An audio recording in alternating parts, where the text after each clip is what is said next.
Hello नमस्कार my dear student, स्वागत है आप सभी का मेरे इस यूट्यूब चैनल में। मैं सुरजीत शाह गोपेश्वर में एक प्रसिद्ध कोचिंग संस्थान का संस्थापक एवं एजुकेटर आप लोग के लिए लेके आया हूँ आज एक और नई वीडियो। आई होप आप सभी स्वस्थ होंगे, मस्त होंगे। जैसे कि आपको पता है कि आजकल उत्तराखंड में जो है बोर्ड एग्जाम चल रहे हैं। उत्तराखंड ही नहीं बल्कि पूरे देश भर में बोर्ड एग्जाम चल रहे हैं। तो इसी सीरीज में परसों मैंने आपको पता है कि क्लास 12th का फिजिक्स का पेपर उत्तराखंड बोर्ड जो था उसको एनालाइज करके दिया था। आज क्लास 10th का मैथमेटिक्स का पेपर था उत्तराखंड बोर्ड, इसको भी मैं यहाँ पर एनालाइज करने जा रहा हूँ। तो देखिए, जो क्वेश्चंस पेपर था वो बहुत नॉर्मल लेवल का क्वेश्चन पेपर था। कहीं से भी इसको नहीं कह सकते हम कि ये कठिन रहा होगा या टफ रहा होगा। एकदम नॉर्मल इजी से मॉडरेट लेवल ही हम कहेंगे। अगर पेपर आसानी बनता है तो हम उसको आसान से मध्यम लेवल तक ही लेके चलते हैं, इजी टू मॉडरेट मॉडरेट लेके चलते हैं। ठीक है, तो देखिए इस क्वेश्चन पेपर को जिन भी बच्चों ने आज अटेंड किया होगा तो उनको क्या आंसर उनका बना होगा, कितने बच्चों ने सही किया, कितने बच्चों ने सही नहीं किया। ठीक है, तो वो सारे के सारे देख लीजिए। मैं यहाँ पर उसको कुछ क्वेश्चंस के आंसर आपको सॉल्व करके दे रहा हूँ, कुछ क्वेश्चंस बड़े भी हैं। तो जैसा भी आपको यहाँ पर समय मिलेगा मुझे करने का, मैं उस तरीके से आपको यहाँ पर क्वेश्चन सॉल्व करा करके दूंगा। तो देखिए बात करते हैं हम अपने आज के पेपर के बारे में, जो कि मैथ्स का पेपर था क्लास 10th का।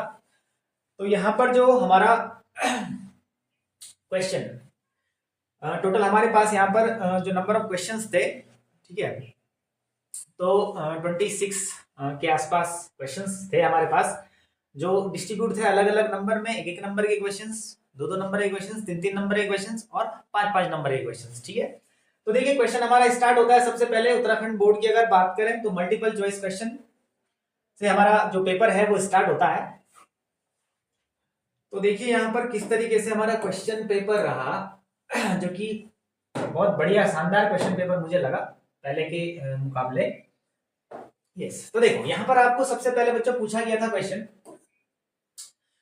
Which of the following numbers is not irrational। देखिए जब भी ऐसा क्वेश्चन कभी एग्जाम में आता है तो आपको एक बार क्वेश्चन ढंग से पढ़ना है कि आपको नॉट पूछा गया है या नहीं पूछा गया है, नहीं पूछा गया है या नहीं। ये कह रहा है निम्नलिखित में से कौन सी संख्या अपरमेय संख्या नहीं है। तो जो बच्चे जल्दीबाजी में ये चीज नहीं देखते हैं उनका आंसर अमूमन गलत ही होता है। ठीक है, तो यहाँ पर पूछा गया था कौन नहीं है, और ये चार ऑप्शन हमारे पास कुछ इस तरीके से थे, जिसमें लिखा है √2, दूसरा लिखा था √3, अगला लिखा था √4, अगला लिखा था √5। ठीक है, तो आपको पता है √4 एक ऐसा नंबर है जिसकी वैल्यू कितनी आती है सॉल्व करके 2, और 2 आपको पता है रेशनल नंबर नहीं है। ठीक है, वो एक रेशनल नंबर है। तो आपको यहाँ पर थर्ड वाले को टिक करना चाहिए था। यस, उसके बाद जो इसी का पार्ट दूसरा है उसमें आपको एक पूछा गया है the product of zeros of the quadratic polynomial. एक क्वाड्रेटिक पॉलिनोमियल आपके पास दे रखा है। ठीक है, एक क्वाड्रेटिक पॉलिनोमियल कुछ इस तरीके से रहा होगा 2x² - 7x - 15।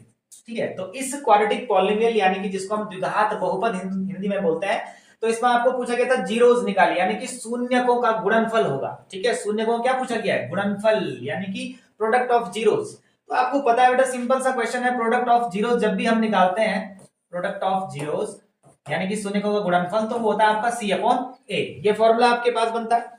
ठीक है, अब ये C क्या है, A क्या है, तो सबसे पहले आपको इसका कंपैरिजन करना होता है क्वाड्रेटिक इक्वेशन, जो कि आपका होता है ax² + bx + c = 0। तो यहां से A, B और C का वैल्यू हम लोग निकालते हैं। तो A का वैल्यू आपको दिख रहा है जो कि 2 है, B का वैल्यू यहाँ पर -7 है और C का वैल्यू है -15। तो यहाँ पर आपका होना था C यानी कि -15 डिवाइड बाई A आपका है 2, तो -15/2। ठीक है, तो जिन बच्चों ने किया होगा तो सेकंड इसका आंसर सही है, सेकंड वाला ऑप्शन। ठीक है, उसके बाद यहाँ पर जो आपके पास अगला क्वेश्चन था कुछ इस तरीके से,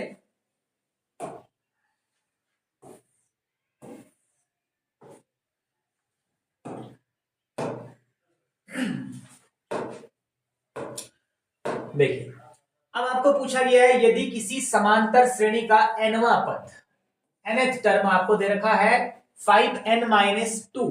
ठीक है, ये यहाँ पर करेक्ट लिखा हुआ है, n = 5n-2 हो तो उसका चौथा पद क्या होगा। यानी कि आपको कहा गया है कि एक एपी का nth जो टर्म है, nth इसको आप an कह सकते हैं, वो 5n-2 है। ये आपका nth टर्म है, तो आपको पूछा जा रहा है उसका फोर्थ टर्म क्या होगा, चौथा टर्म क्या होगा। तो इट मीन सिंपल सा क्वेश्चन है, आपको n की जगह कितना रखना था यहाँ पर 4, तो ये हो जाता है आपका a4 is equal to 5 into n की जगह आपको 4 रखना है -2, तो 5 4 जा कितना हो गया आपका 20 और -2 इज इक्वल टू कितना आ रहा था 18। तो जिन भी बच्चों ने 18 पर यहाँ पर टिक किया होगा उनका आंसर बिल्कुल सही रहा होगा। यस, इसके बाद देखिए जो हमारा अगला क्वेश्चन था वो था साइन ऑफ थीटा, यानी कि इस तरीके से क्वेश्चन रहा होगा साइन थीटा, यानी कि 18 डिग्री जो वैल्यू दे रखी है और अगला दे रखा है आपको साइन, ठीक है, sine 18 degree by cos, cos लिखा है यहाँ पर। थोड़ा क्वेश्चन में बेटा टाइप करते टाइम थोड़ा मिस्टेक हो जाती है, यस, तो इसको करेक्ट कर लीजिए। ये आपका है cos 72। तो देखिए आपको बताया था जब सिखाया होगा क्लासेस में, तो आपको बताया जब भी ट्रिग्नोमेट्री का ऐसा फ्रैक्शन फॉर्म में क्वेश्चन आता है और डिग्री की फॉर्म में, ठीक है, तो इनका आंसर हमेशा कितना होता है 1 होता है। क्या होता है 1। आप सॉल्व भी कर सकते थे, कोई दिक्कत नहीं, इनमें से किसी एक को कन्वर्ट करना होता है, चाहे आप साइन को बदलिए चाहे आप कॉस को बदलिए। तो साइन थीटा को हम कितना लिख सकते हैं साइन 90 माइनस थीटा, यानी कि 18 90 में से कितना घटाएंगे 18 बचे तो 72, और डिवाइड में आपका cos 72, ठीक है। अब आपको पता है sine 90 minus theta is equal to cos theta, तो कॉस थीटा आपका ये रहा 72 डिवाइड बाई कॉस 72, दोनों का आप डिवाइड करोगे तो कितना आपका आंसर आएगा, एक आपका आंसर बनेगा, ठीक है। तो ये आपको करना चाहिए था, जिस दिन बच्चे ने 1 पर टिक किया होगा उसको नंबर मिला होगा भाई यहाँ पर, ठीक है। यस, उसके बाद जो आपका अगला क्वेश्चन था यहाँ पर कुछ इस तरीके से, coordinate of a point in the second quadrant. Second quadrant, आप कोऑर्डिनेट ज्योमेट्री के बारे में जानते हैं, 4 क्वाड्रेंट होता है, ये पहला क्वाड्रेंट होता है, ये दूसरा क्वाड्रेंट होता है, ये तीसरा क्वाड्रेंट होता है और ये चौथा क्वाड्रेंट होता है, ठीक है। ये एक्स होता है आपका और ये क्या होता है वाई। तो आपको पता है पहले वाले क्वाड्रेंट में दोनों के दोनों पॉजिटिव में होते हैं, दूसरे वाले क्वाड्रेंट में जो आपका एक्स होता है वो नेगेटिव में होता है और वाई काइम होता है पॉजिटिव में, तीसरे वाले क्वाड्रेंट में तीनों के तीनों काइम, दोनों के दोनों काइम होता है माइनस में, चौथे वाले में आपका एक्स पॉजिटिव हो जाता है और वाई क्या हो जाता है नेगेटिव। तो आपको दूसरा पूछा गया था, दूसरे में क्या हो जाएगा माइनस प्लस, ठीक है। तो जिस बच्चे ने माइनस ए प्लस ए पर टिक किया होगा उस बच्चे का आंसर बिल्कुल सही रहा ये इस तरीके से। तो ये आपका यहाँ पर ऑप्शन दे रखा है, ठीक है ना, चौथे नंबर का माइनस ए प्लस बी। यस, अब देखिए जो आपका अगला क्वेश्चन आपको दिया गया था, यहाँ पर पूछा जा रहा है roots of the quadratic equation. एक क्वाड्रेटिक इक्वेशन आपको दे रखी है और इसके रूट्स आपको पूछे गए हैं, ठीक है। क्वाड्रेटिक इक्वेशन के रूट्स आपको यहाँ पर पूछे गए हैं। तो क्वाड्रेटिक इक्वेशन है आपकी x square minus 25 is equal to 0, ठीक है। तो इसे हमें सॉल्व करना था, सिंपल सा था, एक्स स्क्वायर माइनस 5 में 25 को उधर भेज दो प्लस 25 हो जाएगा। एक्स की वैल्यू निकालनी थी, यहाँ से स्क्वायर हटाइए, उधर क्या लग जाएगा रूट, और 25 का रूट आप जानते हैं क्या होता है plus minus 25, sorry plus minus 5,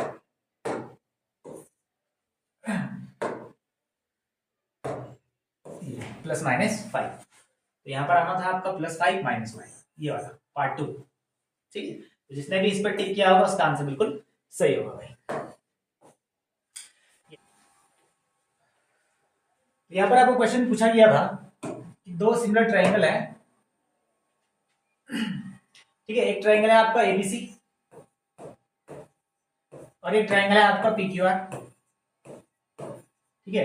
A B आपको दे रखा था यहाँ पर 2 सेंटीमीटर, पीक्यू आपको दे रखा था यहाँ पर 4 सेंटीमीटर, उसके बाद आपको दे रखा था बीसी 3 सेंटीमीटर और आपको पूछा गया था आपको निकालना है क्यू आर, यानी कि क्यू आर फाइंड करना, ठीक है। तो आपको पता है सिमिलर ट्रायंगल में क्या होता है, दो साइड का जो रेशियो होता है वो रिमेनिंग दो साइड के रेशियो क्या हो जाता है बराबर जाता है। तो सिंपल सा कर सकते थे आप कोई सा भी 2/4 इस तरीके से, यानी कि इस साइड और इस साइड का रेशियो, ठीक है, इस साइड और इस साइड के रेशियो क्या होता है बराबर 3/QR। QR निकालना है, इसको ऊपर भेज दो, 4 को माइनस 2 कर दो, तो QR is equal to 4 3 12/2, cancel होके कितना आ जाएगा 6। तो 6 यहाँ पर आपका आंसर बनना चाहिए था। आई होप आप लोगों ने किया होगा इसको, ठीक है। अगला आपको पूछा जा रहा है the sum of the probability of all elementary events, यानी कि किसी प्रयोग के सभी प्रारंभिक घटनाओं की प्रायिकताओं का जो योग होता है वो कितना होता है। तो डेफिनेट सी बात है, सबको पता है कितना होता है 1 होता है भाई, सिंपल।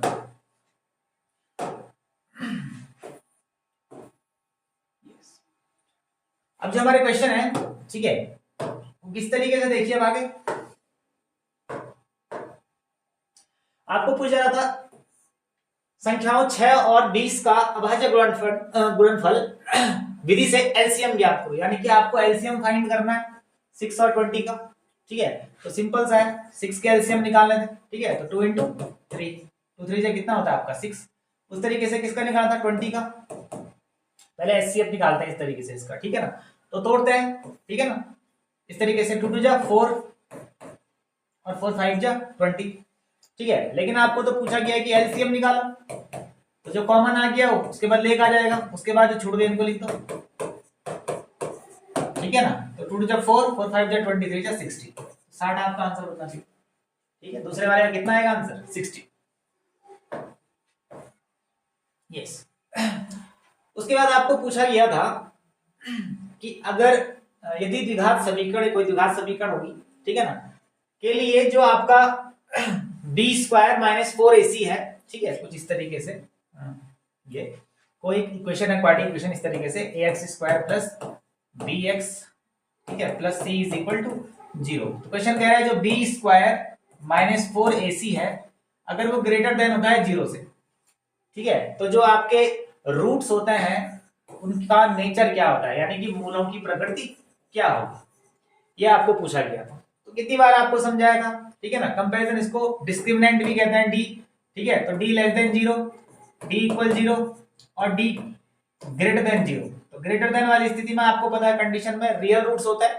ठीक है ना, और क्या होता है डिफरेंट डिफरेंट रूट्स होता है। तो आपको यहाँ पर लिखना चाहिए था कि जो मूल होंगे वो वास्तविक होंगे, यानी कि रियल होंगे, और दो अलग अलग होंगे। क्लियर? तो आई होप आप लोगों ने किया होगा ये। यस, एपी का क्वेश्चन आ गया भाई आपका। ठीक है, अब देखिए यहां पर क्या पूछा गया था, एक एपी दे रखी है 1, 3, 5, 7 का nth टर्म आपको निकालना था। तो डिफरेंट सी बात है। ठीक है ना, ये आपका क्या हो गया यहाँ पर a1 फिर ये a2 इस तरीके से। ठीक है, तो nth टर्म निकालना क्या होता है formula, an is equal to a plus n minus 1 into D, ये फॉर्मूला होता है। a यानी कि फर्स्ट टर्म ऑफ एपी कितना है 1, तो 1 हो जाएगा, प्लस n। ठीक है, n के बारे में हमें पता ही नहीं कितना है, तो n की जगह n minus 1 into D. D का मतलब क्या होता है, जो उनके बीच का गैप होता है। ठीक है, कॉमन डिफरेंस जिसको हम कहते हैं। तो कैसे निकालते हैं, a2 माइनस a1, दूसरे में से पहला वाला घटा देना, तो 2 आ रहा है अभी, तो 1 प्लस मल्टीप्लाई करेंगे अंदर, 2n माइनस 2 1 जा 2, तो 2n माइनस 2 में से प्लस 1 गया, माइनस 1 बच जाएगा, तो 2n माइनस 1 इसका आंसर आपका बना। आई होप आप लोगों ने बनाया होगा इसका आंसर, सिंपल सा क्वेश्चन था। क्वेश्चन नंबर 5 है आपके पास। क्वेश्चन दे रहा है आपको 10a इज इक्वल, ठीक है ना, ये 10 के फॉर्मेट में क्वेश्चन है, इसमें थोड़ा प्रिंटिंग मिस्टेक है, मैं देख लेता हूं क्या क्वेश्चन रहा होगा। 10a is equal to 3/4। Question कह रहा है 10, इट मींस थीटा यहां पर काम कर रहा है 3/4। ठीक है, तो आपको पूछा गया है साइन ए का वैल्यू, इसका वैल्यू पूछा गया है साइन ए का वैल्यू, कि साइन ए का वैल्यू क्या होगा।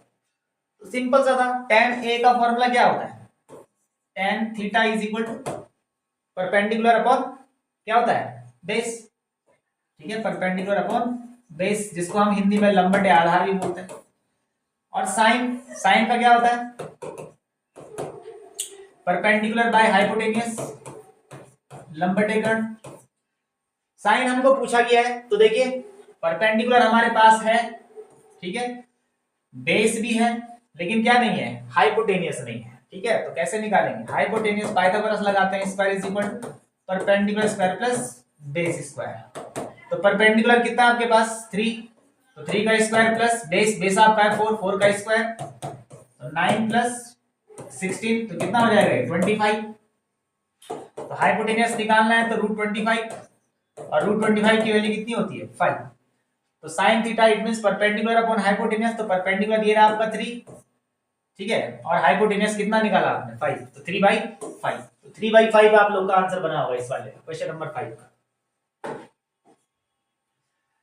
यस, क्वेश्चन नंबर 6 आपके पास है 5, 12 की मूल बिंदु से दूरी ज्ञात कीजिए। Find the distance of the point 5,12 from the origin. अब देखिए किसके ओरिजिन की बात कर रहा है, ये कह रहा है कि मूल बिंदु से इसकी क्या निकाली, दूरी निकालिए।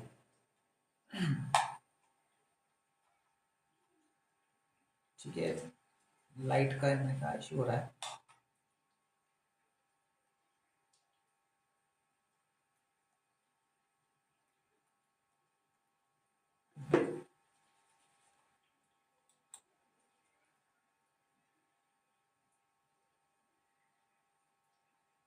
मेरी आवाज आप लोग तक पहुंच रही है साहब?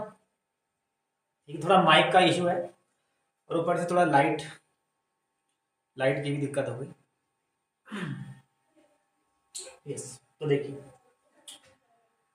क्वेश्चन कह रहा है आपके पास 5,12 की मूल बिंदु से दूरी ज्ञात कीजिए। मूल बिंदु यानी कि ओरिजिन से बात कर रहा है। ठीक है, ओरिजिन पर आपको पता है जो कोऑर्डिनेट होते हैं वो कितने होते हैं, 0,0, एक्स की वैल्यू और वाई की वैल्यू भी 0 होती है। और दूसरा आपको कह रहा है ये 5,12 इस तरीके से। ठीक है, तो कोऑर्डिनेट ज्योमेट्री में आप लोग को पढ़ा है, ये x1 का वैल्यू है, y1 का वैल्यू है, ये x2 का वैल्यू है, ये y2 का वैल्यू है। इसको पहले लिखो, उसको बाद में लिखो, एक ही बात होगा। ठीक है, डिस्टेंस फॉर्मूला क्या होता है, x2 माइनस x1 का whole square plus y2 minus y1 का होल स्क्वायर। तो यानी कि 5 माइनस 0 का whole square plus y2 12 minus 0 का होल स्क्वायर,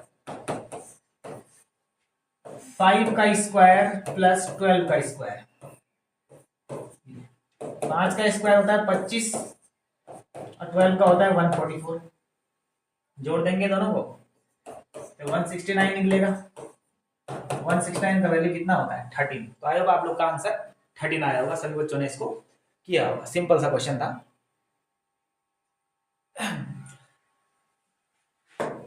यस, देखिए इसमें थोड़ा टाइपिंग में मिस्टेक है। ठीक है, तो इसलिए मैंने फॉर्म पेपर खोल के रखा हुआ है, तो वहां से देख करके मैं आपको बता रहा हूं।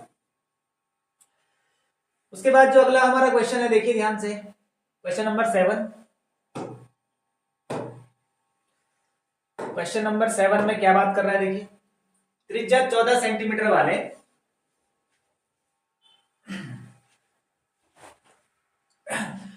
त्रिज्या 14 सेंटीमीटर वाले वृत्त का एक चाप केंद्र पर 90 डिग्री का कोण बनाता है।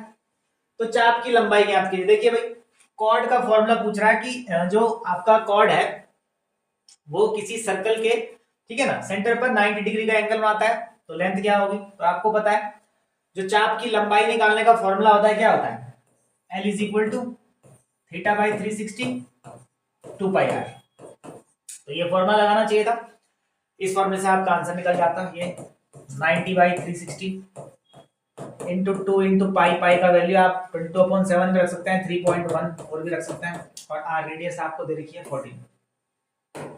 ठीक है, यहाँ पर अगर आप इस्तेमाल करें उसका तो ज्यादा बेटर तरीके से कैंसिल हो जाएगा।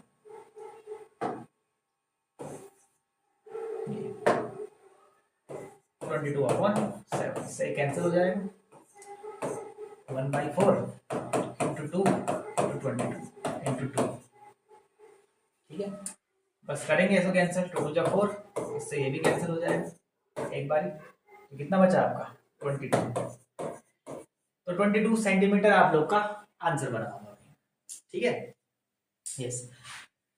अगला जो क्वेश्चन हमारे पास था वो आपको बोल रहा है, ये देखो थोड़ा इसमें प्रिंटिंग मिस्टेक है। ठीक है, तो जो बच्चे वीडियोस देख रहे होंगे वो पेपर को सामने रख करके सॉल्व कर सकते हैं। ठीक है, अगर इसको मैं सही तरीके से लिखूं तो ये क्वेश्चन कुछ इस तरीके से था, 1 plus tan square A is divided by 1 plus cot square A, और इज इक्वल टू ये है आपका tan स्क्वायर ए। ठीक है, तो क्वेश्चन आपको बोल रहा है कि ये आपका लेफ्ट हैंड साइड है और ये आपका राइट हैंड साइड है। लेफ्ट हैंड से राइट हैंड आपको प्रूव करना है। सिंपल सा है, फॉर्मूला है, 1 प्लस tan स्क्वायर ए क्या होता है, sec square A divide by 1 plus cot square A क्या होता है, कॉसेक स्क्वायर ए। ठीक है, अब पता है आपको sec square theta is equal to क्या होता है, 1 अपॉन कॉस स्क्वायर थीटा, और cosec square theta is equal to क्या होता है 1/sin² theta is equal to क्या करना था, वैल्यूज रखनी थी 1/cos square A divide by 1/sin² A. Fraction के नीचे फ्रैक्शन है, रेसिप्रोकल हो जाएगा ऊपर का as it is cos² A into sin² A upon 1। sin² बन जाए sin² डिवाइड बाई cos² बन जाए cos²। और आपको पता है sin theta upon cos theta क्या बोलते हैं, tan थीटा, दोनों स्क्वायर की फॉर्म में है तो tan² है। तो ये आपको प्रूव करना चाहिए था। यहाँ पर सिंपल सा क्वेश्चन था, आई होप आप लोगों ने किया होगा ये क्वेश्चन को भी, इतनी उम्मीद तो हम रख ही सकते हैं कि आप लोगों ने किया होगा भाई। यस, अगला क्वेश्चन जो आपके पास कह रहा है भाई कुछ इस तरीके से है,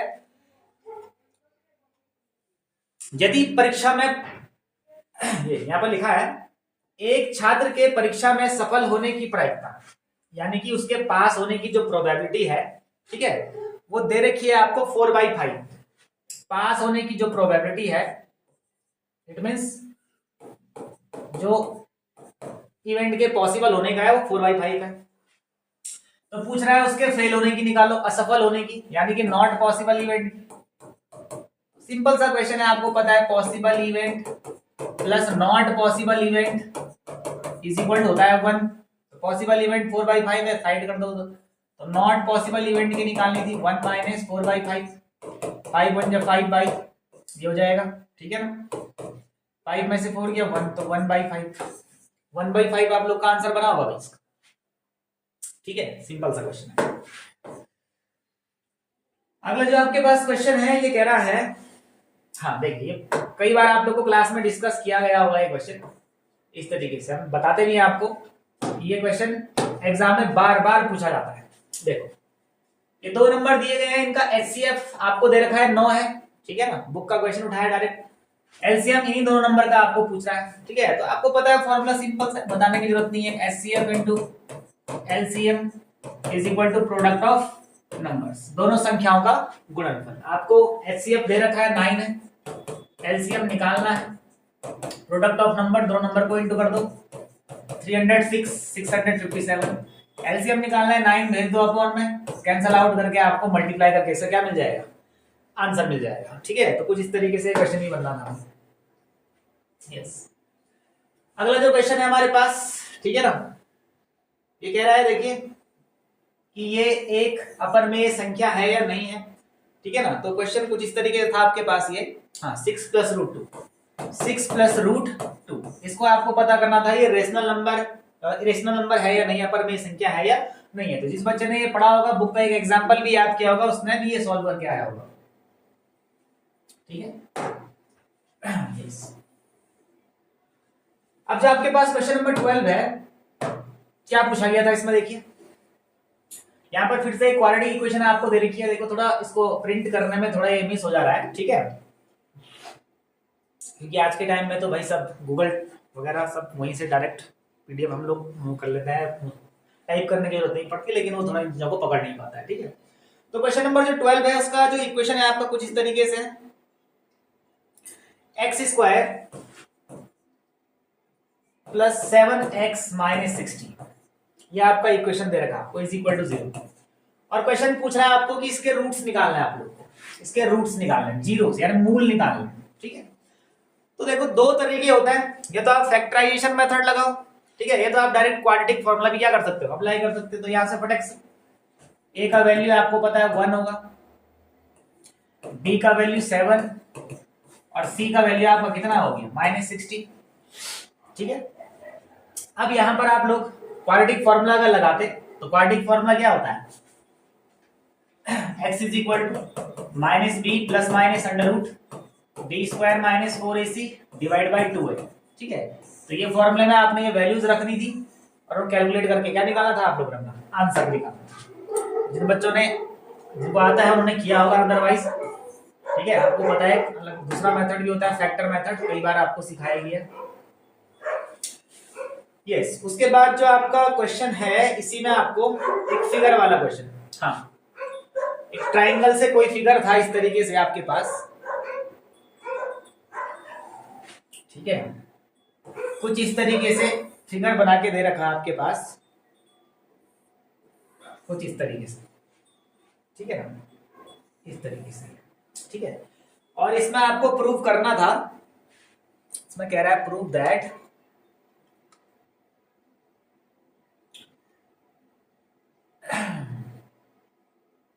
हाँ बीई अपॉन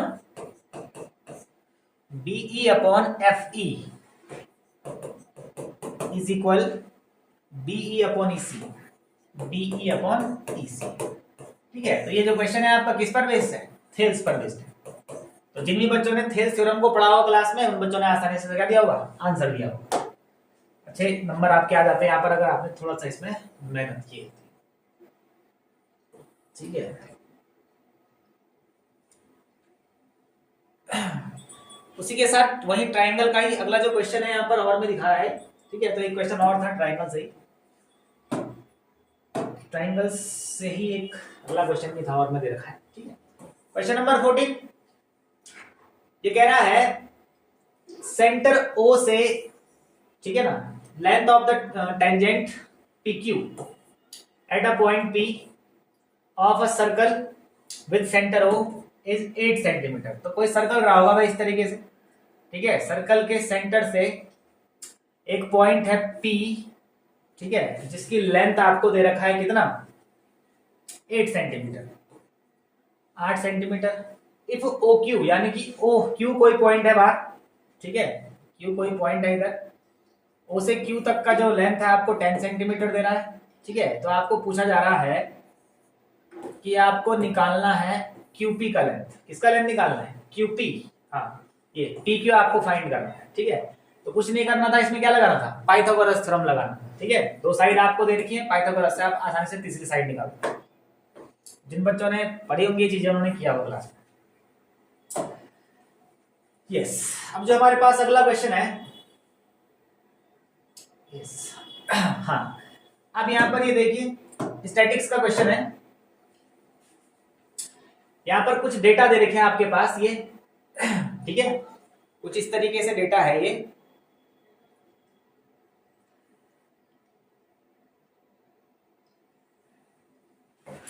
वन से थ्री,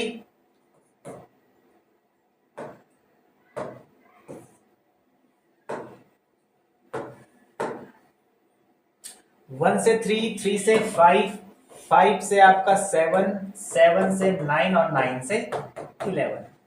उसके बाद फ्रीक्वेंसी दे रखी है आपको 6, 4, 11, 9 और 5। आपको पूछा जा रहा है इसका क्या निकालना है? आप लोग को मीडियन निकालना है, मीडियन, माध्यक निकालना है। क्या निकालना है? माध्यक। तो आपको पता है ये डेटा हो गया आपका, ये फ्रीक्वेंसी होता है। उसके बाद सीएफ निकालना होता है, कॉम्युलेटिव फ्रीक्वेंसी, जिसको हम बोलते हैं संचयी बारंबारता। ठीक है, तो कैसे निकालता है? पहले का पहला ही होता है, दूसरा निकालना है, पहले और दूसरे को जोड़ दो, तीसरा निकालना है, जोड़ दो 21, अगला निकालना है, जोड़ दो 30, अगला निकालना है, जोड़ दो 35। ये सीएफ हो गया आपका। यही सीएफ जो होता है यहाँ पर, ये फ्रीक्वेंसी का सम होता है भाई, 35 है। मीडियन निकालना है आपको, तो मीडियन का फॉर्मूला क्या होता है? Median is equal to L plus n/2 minus C F divide by F into H. ठीक है, तो ये फॉर्मूला आप लोग का होता है, आप लोगों ने लगाना था। n टोटल नंबर 35 है, l क्या होती है? मीडियन जो आपका क्लास है उसकी लोअर लिमिट। तो मीडियन क्लास जिसकी फ्रीक्वेंसी सबसे ज्यादा, तो इसकी लोअर लिमिट कितनी हो गई आपकी? 5। तो 5 प्लस n आपका हो गया 35, तो 35/2 माइनस CF। CF का मतलब जो आपका मीडियन क्लास है उसके जस्ट ऊपर वाले की कॉम्युलेटिव फ्रीक्वेंसी जो कि 10 है, डिवाइड बाई f फ्रीक्वेंसी जो कि 11 है, इंटू h। h आपका होता है गैप। तो 5 और 7 के बीच कितने का गैप? 2 का गैप है। बस इसको सॉल्व करना था यार, सिंपल सा, आपको क्या निकल जाता? आंसर निकल जाता। ठीक है, अगला क्वेश्चन है, देखिए प्रोबेबिलिटी। भाई जिन बच्चों को थोड़ा पढ़ने में दिक्कत होती है उनके लिए भाई फेवरेबल क्वेश्चन होता है। एक थैले में भाई 4 लाल बॉल है, 6 काली बॉल है, उसमें से रेंडमली एक बॉल निकाली जाती है। तो प्रोबेबिलिटी बता रहा है, पूछा जा रहा है कि क्या होगी, कि वो बॉल रेड होगी। किसकी पूछ रहा है? रेड की। ठीक है, तो आपको पता है जो रेड है वो 4 है, जो ब्लैक है वो कितनी है? 6। तो टोटल कितने हो गए? 10। ठीक है, अब रेड की पूछ रहा है, तो probability of red is equal to possible outcomes by total. तो पॉसिबल कितने हैं रेड के? 4, और टोटल कितने हैं? 10। कैंसल आउट करके इसको सॉल्व कर सकते थे आप। ठीक है, 2/5। तो इस तरीके से आप क्या बनाओगे, आंसर बनाओ। ठीक है,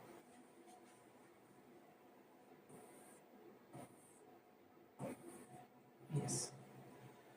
उसके बाद जो अगला क्वेश्चन है आपके पास, देखिए क्वेश्चन कह रहा है one card is taken from out from well shuffled deck of 52 cards. 52 पत्तों की अच्छी प्रकार से फेंटी गई जो गड्डी है, उसमें से एक पत्ता हमें निकालना है। ठीक है, क्वेश्चन कह रहा है find the probability of getting spade and not getting spade. ठीक है, हुक्म के पत्ते के आने की और हुक्म के पत्ते के ना आने की प्रायिकता आपको पूछ रहा है, प्रायिकता। ठीक है, प्रोबेबिलिटी हमसे पूछ रहा है, तो आने की निकालना है। तो आपको पता है कितने पत्ते होते हैं, 13। तो पॉसिबल आउटकम 13 हो गया, टोटल कितने हैं 52, 1/4। ये आने की हो गई, पॉसिबल इवेंट की। अब बोल रहा है नॉट पॉसिबल, अभी तो बताया आपको not possible event is equal to कितना होता है 1। तो नॉट पॉसिबल इवेंट का निकालना था, 1 में से पॉसिबल वैल्यू को सब्ट्रैक्ट कर दो, 4 - 1/4 3/4। तो जिस बच्चे ने 3/4 आंसर निकाला होगा उसका बिल्कुल सही क्वेश्चन बना होगा।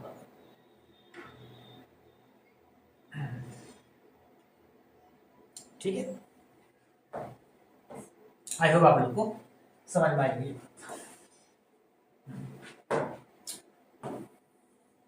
यस, तो देखिए बड़ा प्यारा क्वेश्चन अगला है, बड़ा प्यारा क्वेश्चन अगला है। क्वेश्चन कह रहा है कुलदीप है भाई कोई, जिसके पास 10,000 निकालने बैंक में गया है। देखो नाम बदल दिया। ठीक है, क्वेश्चन सेम है लेकिन क्या बदल दिया गया, नाम। क्लास 10th में जो आपकी एनसीईआरटी की बुक में उसमें कुलदीप की जगह कोई दूसरा नाम है, लड़की का नाम है किसी। अब जो आपका भाई कैशियर है, बैंक कैशियर, उससे उसे 200 रुपए के और 500 रुपए के नोट लिए और टोटल नोट उसको 26 मिले हैं। तो क्वेश्चन पूछ रहा है 200 के कितने दिए बैंक वाले ने और 500 के कितने नोट दिए। ठीक है, तो ये आपका जो क्वेश्चन है भाई वो लीनियर इक्वेशन इन 2 वेरिएबल का है, 2 चर वाले रैखिक समीकरण। तो ऐसे क्वेश्चन आपको कई सारे सॉल्व करने सिखा रखे हैं, कैसे करना होता है। एक को x मानना होता है, को y। तो 200 के जो नोट है उसको x मान लेते, 500 के जो नोट है उनको y मान लेते। ठीक है, अब क्वेश्चन कह रहा है जो टोटल नोट है वो 26 है, यानी कि जो x प्लस y का सम है, यानी कि 200 के नोट 500 के नोट जो दिए उसके टोटल नंबर कितना है 26। क्वेश्चन नंबर फर्स्ट हो गई हमारी। ठीक है, अब जो वैल्यू है भाई, जो x है वो 200 रुपए के नोट है, लेकिन एक ही नोट तो दिया नहीं हो, काफी सारे आए। तो बस कैसे करते हैं इसको, 200x प्लस y 500 रुपए। तो 500 ये वैल्यू हो गई इसकी, और कितने पैसे मिले 10,000 रुपए। आ गई बात समझ में। इसको आप कॉमन लेकर के सॉल्व कर सकते थे आसानी से। ठीक है, ये क्वेश्चन नंबर क्या बना रहे हैं, सेकंड बनाते हैं। ठीक है, यहाँ पर कॉमन लेते चीजें। ठीक है, तो क्या कॉमन आ रहा था, यहाँ पर 100 कॉमन आ रहा था। ये 2x हो गया प्लस ये 5y हो गया इज इक्वल टू 10,000। 100 वहां भेज दो, 2x plus 5y is equal to 10,000 divide by 100, cancel हो गया आपका। तो 2x plus 5y is equal to 100। ये क्वेश्चन नंबर क्या हो गया, सेकंड। बस यहां से निकालते x की वैल्यू, x निकालना है y उधर भेजते, x is equal to 26 minus y। अब जो ये x की वैल्यू आई है 26 माइनस y, ये टेम्परेरी वैल्यू जो है x की, उसको यहाँ x की जगह पर रख देते। ठीक है, तो 2 इंटू कितनी है 26 माइनस y, उसके बाद plus 5y is equal to 100। Solve करते हैं इसको, 52 minus 2y plus 5y is equal to 100। 52 घटाते 5y में से ही गया तो 3y is equal to 100। y निकालना, 52 उधर भेज दो।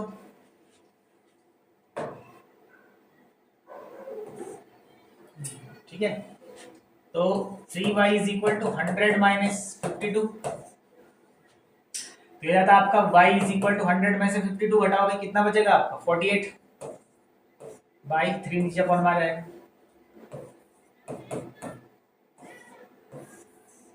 है ना। तो 16 जो है कि y कौन था 500 रुपए के नोट। अब जो ये y की वैल्यू आई, इसको इक्वेशन फर्स्ट इक्वेशन सेकंड आप किसी में भी रखते हैं तो वहां से आपको x भी मिल जाता है। ठीक है, तो ये निकालना सिखा दिया मैंने, आप कर सकते हैं। ठीक है, ठीक है। उसके बाद फिर से ग्राफ बनाने के लिए कह रहा है यहाँ पर, और नहीं क्वेश्चन है इसका, ग्राफ बनाना था। ठीक है, तो वही क्या करना होता है, दो इक्वेशन होती है, दो बार सॉल्व करनी होती है, एक्स और वाई की जो वैल्यूज होती है वो दो बार निकालनी होती है हर एक इक्वेशन के लिए, और उसके बाद उसका इस तरीके से जो कार्टेशियन प्लेन है उसमें क्या बनाना होता है, ग्राफ बनाना होता है। सिंपल सा क्वेश्चन पेपर, जिसने क्लास में थोड़ा सा भी ध्यान दिया होगा आसानी से वो 100 में से 100 नंबर ला सकता है इस मैथ्स के पेपर में, और कई बच्चे लाएंगे भी। उसके बाद देखिए क्वेश्चन कह रहा है एक राइट एंगल ट्राइंगल है भाई, जिसका ऊंचाई इसके आधार बेस से 7 सेंटीमीटर कम है और हाइपोटेनियस 13 है, तो आपको पूछ रहा है अदर दो साइड निकालो। ठीक है, एक राइट एंगल ट्राइंगल है जिसकी ऊंचाई इसके बेस से 7 कम है, तो ऊंचाई बेस से 7 कम है तो बेस को x मानते हैं, base is equal to x। जिसके बारे में बात नहीं की होती है ज्यादा ना, उसी को x मानना है। तो ऊंचाई बोल रहा है बेस से 7 कम है, तो बेस के बारे में तो बात हुई नहीं, बात तो ऊंचाई के बारे में हुई कि ऊंचाई बेस से 7 कम है, तो बेस को x मान लो, तो जो ऊंचाई हो जाएगी हाइट वो बेस से कितना कम है, 7 कम, और हाइपोटेनियस वो दे रखा है 13। पाइथागोरस थ्योरम लगाना था और सॉल्व करना था, क्या दिक्कत है, सिंपल सा क्वेश्चन, शॉर्टेड है। यस हाँ, अब उसके बाद जो अगला क्वेश्चन है पॉइंट A 2, -2 कोऑर्डिनेट ज्योमेट्री का क्वेश्चन है, B -7, 4 को जोड़ने वाली, ठीक है ना, सममित 3 बिंदुओं में बांटने वाले कोऑर्डिनेट्स निकालने हमको। Obtain the coordinates the points of trisection, यानी कि 3 बराबर भागों में बांटने वाला, ऐसा आपको बनाना था। इसको A बोलते हैं, इसको B बोलते हैं। ये रहा आपका आगे से 2, 2 -2, B ये रहा दूसरा वाला -7, 4, 3 इक्वल पार्ट में डिवाइड करना है, बांट दी। इस वाले के कोऑर्डिनेट को मान लेते हैं x डैश y डैश, इसके कोऑर्डिनेट को मान लेते हैं x double dash y double dash, क्या दिक्कत, ठीक है, या एक को x और y, एक को x डैश y डैश मान लेते हैं।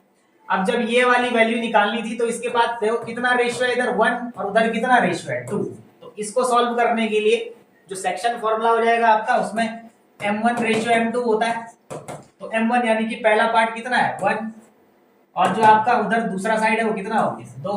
तो जब आपको ये पॉइंट निकालना था ये वाला, तो रेशियो आपने 1:1 लेना था, और जब ये वाला पॉइंट निकालना था तो इधर अब 2 पार्ट हो गए, बस कुछ नहीं करना था। अगले वाले केस में इधर वाले में 2 पार्ट है और उधर में एक ही पार्ट है, तो अगले वाले में रेशियो आपको 2:1 रखना था, किसमें, सेक्शन फॉर्मूले में, ठीक है। बस कई बार सिखाया भाई क्लास में, ठीक है। उसके बाद जो हमारा अगला क्वेश्चन था फिर ट्रिग्नोमेट्री है भाई, जो कि यहाँ पर ढंग से प्रिंट नहीं हो रखा है, तो मैं देखता हूँ क्या क्वेश्चन है।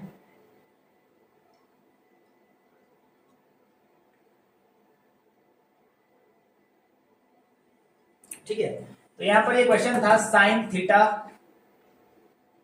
माइनस कॉस थीटा, ठीक है ना, divide by sine theta plus cos theta, और -1 +1 भी दे रखा है साइड से इनके साथ, हाँ +1 और ये -1, और इज इक्वल टू प्रूव करना था हमको इसको 1/sec theta minus tan theta, ठीक है।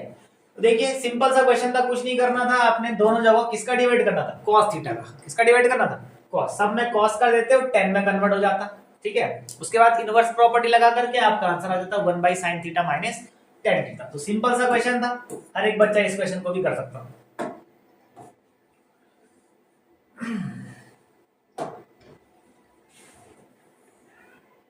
देखिए पूरा का पूरा देखो बुक से भी क्वेश्चन उठा दिया, ठीक है, सरफेस एरिया एंड वॉल्यूम वाले। क्वेश्चन कह रहा है a cubical block of side 7 centimetre, कोई क्यूबिकल ब्लॉक रहा होगा इस तरीके से, जिसकी साइड कितनी है 7 सेंटीमीटर, हर एक साइड 7 सेंटीमीटर इस तरीके से। इज सरमाउंडेड, देखो पूरा बुक का क्वेश्चन है या नहीं, बाय हेमीस्फीयर, ठीक है, जिसको ऊपर से ढका गया इस तरीके से, एक हेमीस्फीयर से, अर्धगोले से इस तरीके से। तो क्वेश्चन कह रहा है what is greatest diameter the hemisphere can have. तो जो ये अर्धगोला है, हेमीस्फीयर है, इसका डायमीटर क्या होगा, अरे वही तो होगा जो इस क्यूब की साइड है, इस क्यूबॉइड की जो साइड है यहाँ, सॉरी क्यूब की जो साइड है, ठीक है, इस तरीके से। तो क्यूब की साइड कितनी है 7, तो जो हेमिस्फीयर है उसका डायमीटर भी कितना हो गया 7। तो पहले का जो पार्ट है पहला का आंसर कितना हो गया 7। दूसरा पूछ रहा है बने ठोस का एरिया। अब जो बना हुआ है ये फिगर, इसका एरिया निकालना है। तो क्यूब का पूछता, क्यूब का एरिया क्या होता है 6 है स्क्वायर, लेकिन आपको पता है एक साइड तो इसकी ढक गई स्फीयर के नीचे, ठीक है। और ध्यान से देखिए एक साइड क्या हो गई इसकी स्फीयर के नीचे ढक गई, तो 5 ही साइड बचे, तो 5 है स्क्वायर, 5 इंटू ए आपका 7 है, 7 इंटू 7 49, कैलकुलेट करके आपको आंसर मिलता है।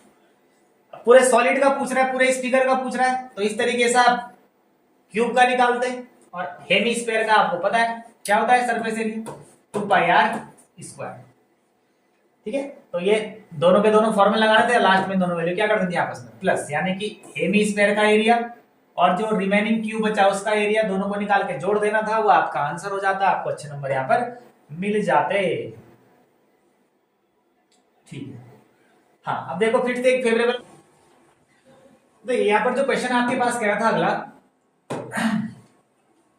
कि एक बस है, ठीक है, जो कि 480 किलोमीटर जाएगी किसी कांस्टेंट स्पीड से, और दूसरे केस में उतना ही जाएगी लेकिन उसकी स्पीड हम कितनी कर देंगे 8 किलोमीटर कम कर देंगे। तो जब कम करेंगे तो उसको पहुंचने में क्या लगेगी लेट लगेगी, तो कितना घंटा लेट लगाएगी 3। तो जैसे कि मैंने आपको बताया कि आपको क्लास 10th में ट्रेन की फॉर्म में एक क्वेश्चन पढ़ाया गया होगा, ठीक है, लेकिन देखो ये बस की फॉर्म में है, कभी कभार बोर्ड की फॉर्म में भी आता है, ठीक है। तो आपको बस कंसेप्ट पता होना चाहिए कैसे इनको टैकल करते हैं, बाकी बस बोलो ट्रेन बोलो चाहे आप कुछ भी बोलिए क्वेश्चन सेम ही होता है। तो सबसे पहले आपको मानना था कि जब कांस्टेंट स्पीड से चल रही है तो उस टाइम आप बोल दीजिए कि कितनी है इसकी speed x kilometre per hour, और जब इसकी स्पीड कम कर देंगे हम तो कितनी कम करनी है 8, तो सेकंड वाले कंडीशन में स्पीड x माइनस 8 होगी, ये पहले केस में स्पीड हो गई, ये दूसरे केस में स्पीड हो गई, लेकिन डिस्टेंस कांस्टेंट है, चलना उसने 480 किलोमीटर ही है, ठीक है। अब क्या करना था आप लोग को इसका टाइम निकालना था, ठीक है। तो पहले वाले case time distance upon speed 480 by speed पहले केस के लिए x, दूसरे केस के लिए time 480 by speed x minus 8। अब आपको पता है जो लेट लगा रही है ज्यादा टाइम ले रही है उसमें से जो कम टाइम ले रहा है उसको क्या करना है माइनस, और कितना घंटे लेट पहुंच रहे 3 घंटे, क्रॉस मल्टीप्लाई करनी थी, सॉल्व करके एक क्वाड्रेटिक इक्वेशन बनता ax square plus bx plus c is equal to 0 वाली फॉर्म में। उसको फिर आप क्वाड्रेटिक मेथड से या जो आपका फैक्टराइजेशन मेथड होता है दोनों में से किसी को भी आप अप्लाई करते हैं तो ट्रेन की क्या निकल जाती है आपकी स्पीड निकल जाती है, ठीक है ना। 2 वैल्यूज आती है x की, एक प्लस में आती है एक माइनस में, तो माइनस तो किसी की स्पीड होती नहीं तो माइनस वाले को हम हटा देते तो जो पॉजिटिव होगी वही क्या हो जाती है स्पीड हो जाती है, वही हमारा आंसर हो जाता है। तो इस तरीके से आपको ये करना चाहिए था, यस।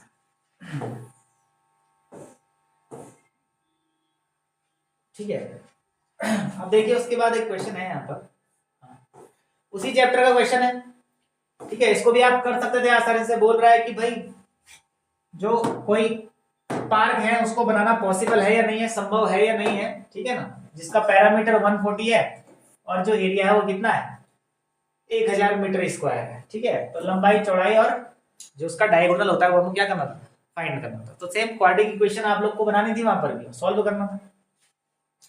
उसके बाद क्वेश्चन नंबर 23 था। क्वेश्चन कह रहा है भाई ग्राउंड पर कोई पॉइंट है P, ठीक है ना, इस तरीके से हम दिखाएंगे उसको, यहां कर लो इसको, ग्राउंड पर कोई पॉइंट है P, इससे 10 सेंटीमीटर ऊंची एक बिल्डिंग है लिखा है यहाँ पर, ठीक है ना, जो 30 डिग्री का एंगल बना रही है। ये 10 सेंटीमीटर बिल्डिंग की हाइट बिल्डिंग की हाइट हो गई, और ग्राउंड के किसी पॉइंट पर जो ये एंगल बना रहा है ये 30 डिग्री का बना रहा है। अब आपको क्वेश्चन कह रहा है कि जो बिल्डिंग है उसके छत पर भाई एक झंडा लहराया जा रहा है, एक फ्लैग है, ठीक है, इस तरीके से फ्लैग बना दो, ये एक फ्लैग है, ठीक है। अब जो ये फ्लैग का टॉप है वो भी एंगल बना रहा है, कितना डिग्री का बना रहा है 45 डिग्री का एंगल बना रहा है, वहीं धरती पर उसी पॉइंट पर ये। तो पूछ रहा है कि भाई जो आपका ये झंडे का डंडा है फ्लैग स्टाफ जिसको हम कहते हैं, इसकी लंबाई कितनी होगी इस P पॉइंट से। तो पहले ये नीचे वाला ट्राइंगल है था कोऑर्डिनेट ज्योमेट्री, यहाँ पर tan थीटा आप लोग को लगाना था, परपेंडिकुलर दे रखा है, बेस निकालना था। बेस क्यों निकालना है, क्योंकि यही बेस बड़े वाले ट्राइंगल का भी, ठीक है ना। तो tan थीटा दोनों ट्राइंगल में लगाते हैं, आपको नॉर्मली क्या मिल जाता है, इसका आंसर मिल जाता है। चलिए आगे बढ़ते हैं।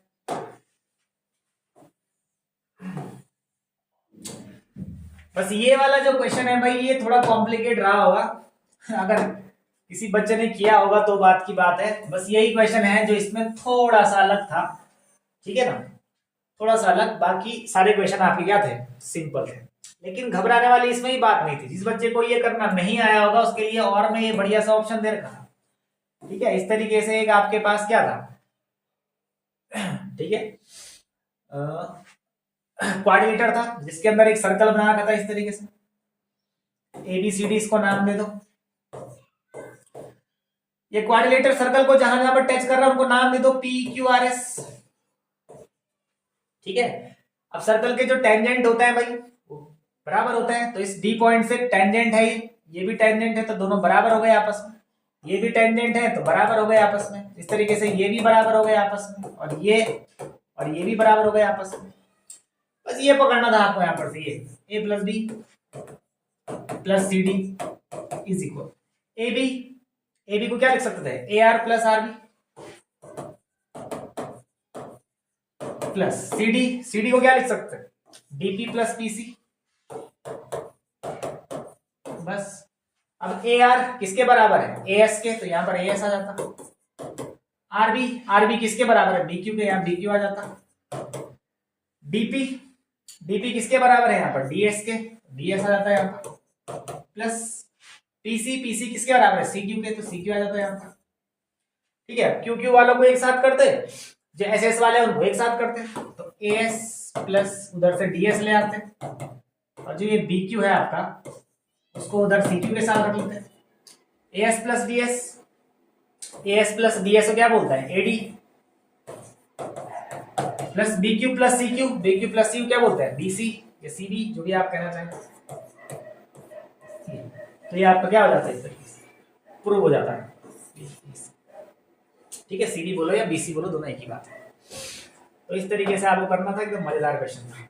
हाँ बस ये थोड़ा कॉम्प्लिकेट था, ठीक है। कई बच्चों ने तो देखा भी नहीं होगा उस क्वेश्चन को, कई क्या किसी ने भी नहीं देखा होगा।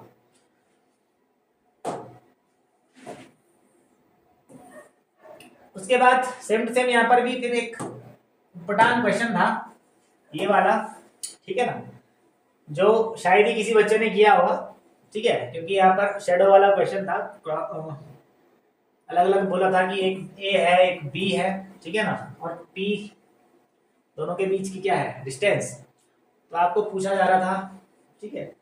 थोड़ा सा ये क्वेश्चन मुझे लगा यहाँ पर कि कॉम्प्लिकेट बना होगा बच्चों के लिए, करने में क्या आएगी, दिक्कत आएगी। किसी ने अटेंड किया नहीं होगा ज्यादा मुझे उम्मीद है, क्योंकि अटेंड करने के लिए अगला क्वेश्चन दे रखा था यहाँ पर अच्छा से।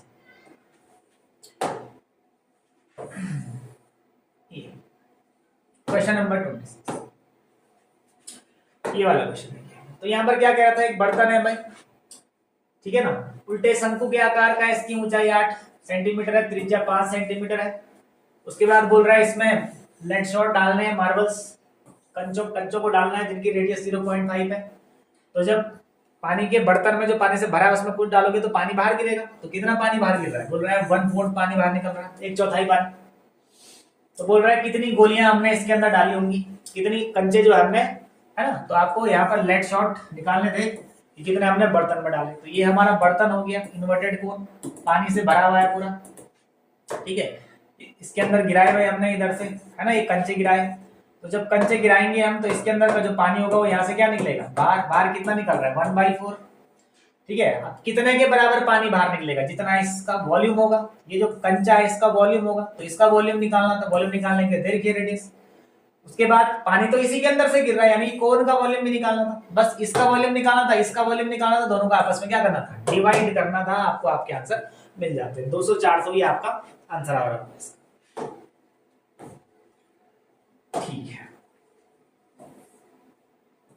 यस, उसके बाद ये आपका अगला क्वेश्चन है जो कि बहुत बढ़िया क्वेश्चन था, उम्मीद है सभी बच्चों ने इसको भी किया होगा अटेंड। क्वेश्चन कह रहा है एक सर्कल है, कोई वृत्त है ना, जो 60 डिग्री का मतलब उस पर कोई आर्क डाला गया है, चाप डाला गया है, जो 60 डिग्री का क्या बना रहा है, एंगल बना रहा है इस तरीके से। ठीक है, ये सेंटर पर यहाँ 60 डिग्री का एंगल बना रहा है। इसकी लेंथ जो है यहाँ पर ये कह रहा है 22 सेंटीमीटर है। तो बोल रहा है भाई कि जो सेक्टर बना, ये जो त्रिज्या खंड बना सेक्टर, इसका एरिया निकालो। सिंपल सा था, एल का फॉर्मूला लगाना था, थीटा बाई 360 2 पाई आर। इस फॉर्मूले को एल का वैल्यू तो दे रखा है, जो दिया होता है उससे आंसर निकलता है, 22 दे रखा है। ये फॉर्मूला लगा करके बस पहले आर निकालना था, रेडियस। जैसे आप आर निकाल देते, सेक्टर के एरिया का फॉर्मूला लगाते, theta by 360 pi R square. बस इस पहले फॉर्मूले से आर निकालना था, वो आर को यहाँ सब्स्टिट्यूट करना था। बाकी पाई आपको पता है क्या होता है, थीटा आपको दे रखा है 60 डिग्री है। नॉर्मल सा क्वेश्चन था, हर किसी से बनना चाहिए था और अच्छे नंबर भी आते हैं।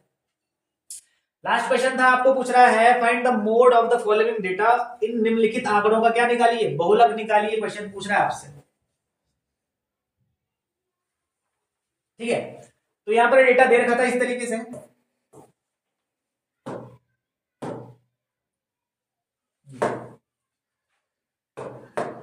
ठीक है ना, इनको सेपरेट कर लेते हैं अलग अलग इस तरीके से।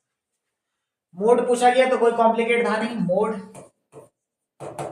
L plus F1 minus F0 divided by 2F1 minus F0 minus 2F2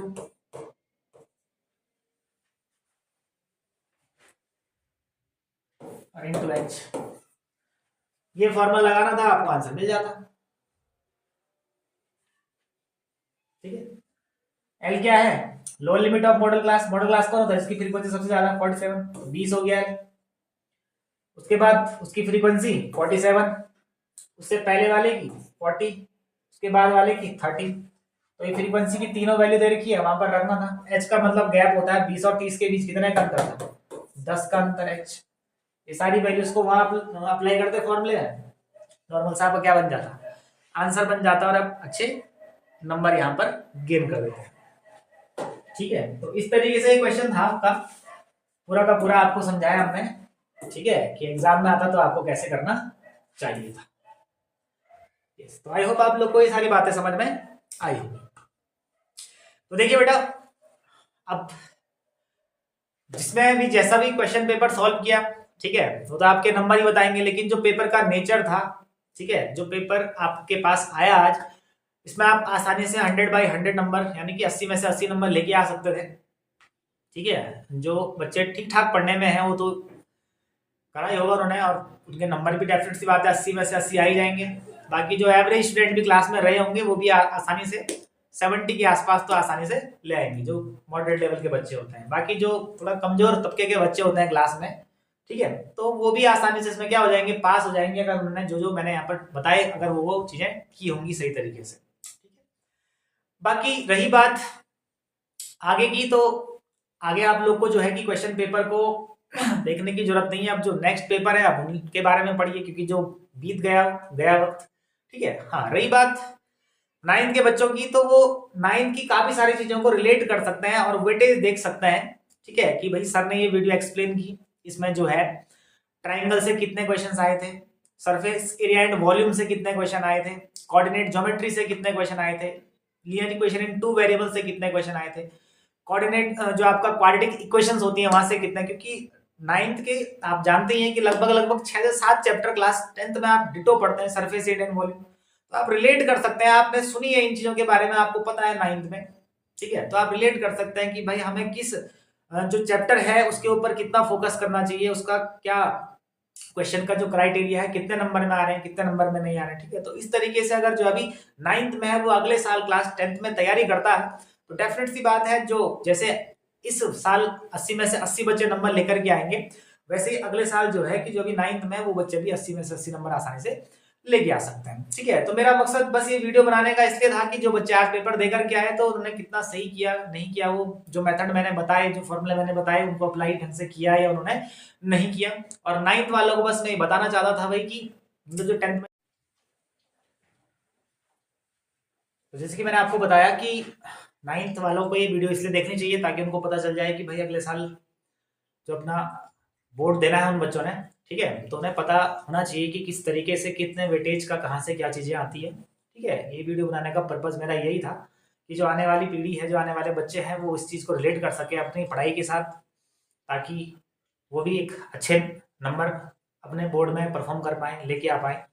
तो बस इसीलिए मेरा पर्पज़ था ये वीडियो बनाने का। ठीक है, उसके बाद रही बात सिलेबस की, तो सिलेबस तो आप जानते हैं जब क्लासेस स्टार्ट होंगी तभी स्टार्ट होगा। ठीक है, और यूट्यूब पर जो है कि मैं फुल डिटेल चैप्टर की वीडियो तो नहीं बना सकता हूँ, पर हाँ हर एक चैप्टर की जो है कि आपको शॉर्ट वीडियो में यहाँ पर डाल सकता हूँ, चाहे वो फिजिक्स है, चाहे आपका मैथमेटिक्स है। तो इसलिए आप चैनल के साथ जुड़िए, इसको सब्सक्राइब कीजिए और शेयर भी कीजिए अपने दोस्तों में, अपने रिश्तेदारों में, अपने क्लासमेट के साथ, ताकि वो लोग भी इन सब चीज़ों को देख करके अपनी चीज़ों को रिलेट कर पाए। आने वाले जो क्लासेस आप लोग की चलनी है उनके साथ रिलेट करके देख पाएँ कि सर ने ये चीज़ें समझाई थी और उस दिन ये बोर्ड एग्जाम में वहाँ आया था, क्या हमारे लिए रेलिवेंट है, रेलिवेंट नहीं है। क्योंकि आप जानते ही हैं कि जब तक आपको पता नहीं होगा कि क्या आपके लिए ज़रूरी है, क्या आपके लिए ज़रूरी नहीं है, तब तक आप अच्छे से उसको क्या नहीं कर पाओगे, परफॉर्म नहीं कर पाओगे। तो इसी बात के साथ इस वीडियो में हम इतना ही बात करेंगे, विदा लेते हैं आप सबसे, मिलता है आपको नेक्स्ट वीडियो में। धन्यवाद आप सभी का।